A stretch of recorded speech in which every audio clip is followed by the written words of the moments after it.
Pourquoi, quand je regarde les entraînements de Nassim après 15 ans de salle, il utilise toujours des charges plutôt modérées alors qu'en utilisant la surcharge possible, il devrait pousser beaucoup plus lourd pour son niveau?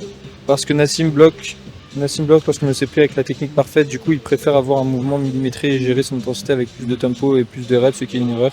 Il faut avoir une bonne technique, mais il faut aussi pousser lourd. J'ai l'impression qu'il a pas connaissance des mécanismes de fatigue et de leur impact, ou alors il veut juste les ignorer.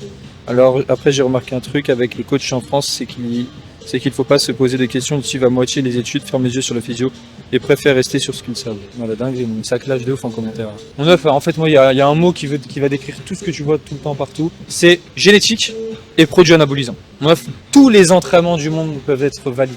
Tous, tu fais n'importe quoi. Si t'as une bonne génétique, t'auras un meilleur physique que n'importe qui, tu vois. C'est tout, en vrai, c'est tout. Donc t'as beau jamais appliquer la surcharge progressive, t'as beau faire 50 séries dans une séance, t'as beau prendre 30 secondes de repos, t'as beau faire des séries de 20 répétitions. Si tu as la bonne génétique, tu auras un meilleur physique qu'une personne qui optimise tout. C'est la réalité, ok? Donc tu vas arrêter de me gonfler maintenant. Déjà, je parle pas à toi, moi. Pas de question, mais je parle en règle générale.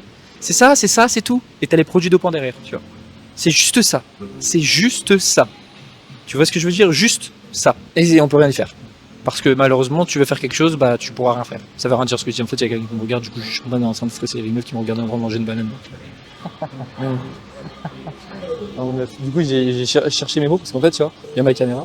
Et derrière, il y a une meuf qui me regarde en train de manger sa banane.